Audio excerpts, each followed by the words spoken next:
નમસ્કાર, super prime ટાઈમમાં આપનું સ્વાગત છે। હું છું અક્ષય। એક તરફ ગરમીનો પારો ઊંચે જવા માટે તૈયાર છે તો બીજી તરફ કમોસમી વરસાદની પણ આગાહી થઈ રહી છે। વાતાવરણના ભેદભરમથી લોકો ચિંતામાં મુકાયા છે। ત્યારે આજે આપને બતાવીશું આગામી 7 દિવસ ગુજરાતમાં કેવું રહેશે વાતાવરણ। આપને ગરમી કેટલાક દિવસ કરશે પરેશાન, જે બાદ શું માવઠાની પણ શક્યતાઓ છે। માર્ચના અંતમાં માવઠું ગુજરાતમાં ત્રાટકે તેવી સંભાવના ઊભી થઈ રહી છે અને હાલ હવામાન વિભાગે સત્તાવાર રીતે જાહેર તો નથી કર્યું, જો કે દેશના અનેક રાજ્યોમાં હાલ વરસાદી આફત જોવા મળી રહી છે। પશ્ચિમ બંગાળથી લઈને કર્ણાટક સુધી કમોસમી વરસાદ છે, એટલે શું ખરેખર ગુજરાતમાં વરસાદ ત્રાટકશે? એની વાત કરવાની છે, ત્યારે જોઈશું 72 કલાક આકાશી સંકટ।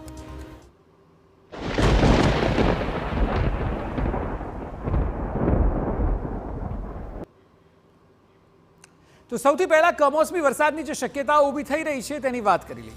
માર્ચના અંતિમ દિવસો ચાલી રહ્યા છે અને એપ્રિલની શરૂઆતમાં ગુજરાત પર ત્રાટકી શકે છે માવઠું। હાલ હવામાન વિભાગ તૈયારી સત્તાવાર રીતે કરી હોવાની જાહેરાત નથી કરી રહી, ત્યારે કેવી સ્થિતિ ઊભી થઈ રહી છે? શક્યતાઓ જે છે તેનાથી સ્પષ્ટ છે કે માર્ચના અંતમાં માવઠું કહેર મચાવશે।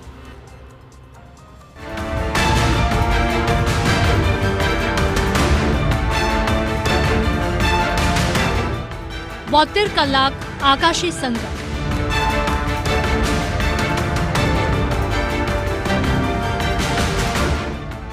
29 માર્ચથી 1 એપ્રિલ સુધી સાવધાન।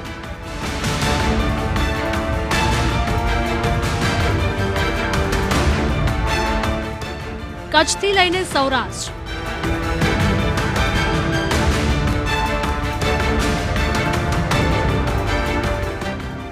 ઉત્તર ગુજરાતથી લઈ મધ્ય ગુજરાત,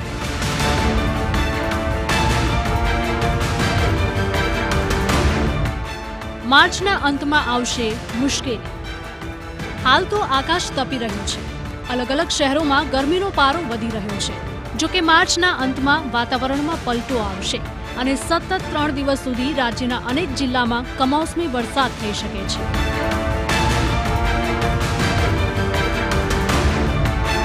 માર્ચ મહિનામાં એક પછી એક વેસ્ટર્ન ડિસ્ટર્બન્સની સક્રિયતાના કારણે રાજ્યમાં માર્ચના છેલ્લા સપ્તાહમાં પણ બેવડી ઋતુનો અનુભવ યથાવત રહ્યો છે।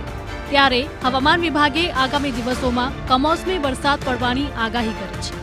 હવામાન વિભાગની આગાહી મુજબ 24 માર્ચે પશ્ચિમ હિમાલય પ્રદેશમાં એક વેસ્ટર્ન ડિસ્ટર્બન્સ પહોંચશે। આ વેસ્ટર્ન ડિસ્ટર્બન્સની 26 માર્ચથી ગુજરાતમાં અસર જોવા મળશે। પશ્ચિમી ભેજવાળા પવનના કારણે આગામી 1 એપ્રિલ સુધી રાજ્યનું વાતાવરણ પલટાઈને વાદળછાયું બની શકે છે। આ દરમિયાન 29 માર્ચથી 1 એપ્રિલ સુધી રાજ્યમાં ગાજવીજ સાથે 1 મિલીમીટર સુધી એટલે કે અડધા ઇંચથી ઓછો કમોસમી વરસાદ વરસવાની શક્યતા છે। હવામાન નિષ્ણાત પરેશ ગોસ્વામીનું કહેવું છે કે માર્ચના અંતમાં હવામાનમાં પલટો આવી શકે, જો કે હાલ કોઈ આગાહી નથી। બની એવું પણ શકે કે કદાચ ઊંચું તાપમાન જે આપણે માર્ચ મહિનાના છેલ્લા દિવસોમાં જશે, જેમાં ખાસ કરીને 28, 29, 30, 31 એમાં ઊંચા તાપમાનને કારણે લોકલ લેવલે કોઈ સિસ્ટમ બંધાઈ જાય અને વાદળ થાય અને ઊંચા તાપમાનને કારણે વાદળછાયું વાતાવરણ થાય ને અતિ ઘાટા વાદળ અને લો લેવલના જો વાદળ બંધાઈ જશે તો અમુક જગ્યાએ ઝાપટાની પણ સંભાવના હોય છે। જો કે એક આગોતરું એંધાણ છે, અત્યારથી એવા કોઈ વાદળ બંધાવાના કે વરસાદ પડવાની કે ઝાપટા પડવાની અમારી આગાહી નથી, પણ આ ઊંચું તાપમાન જશે, જો એને કારણે કોઈ આવી પરિસ્થિતિનું નિર્માણ થશે તો ચોક્કસથી અમારા તરફથી આપને માહિતી આપવામાં આવશે। આમ હાલ માત્ર શક્યતાઓ છે, જો કે દેશના અનેક રાજ્યોમાં હાલ કમોસમી વરસાદ વરસી રહ્યો છે। ત્યારે જો વરસાદ થશે તો ધરતીપુત્રોની મુશ્કેલી વધી શકે છે। હાલ માર્કેટ યાર્ડમાં મોટી સંખ્યામાં જણસી આવી રહી છે, ત્યારે જો વરસાદ આવશે તો જણસી પર જોખમ ઊભું થઈ શકે છે। Bureau report, TV9।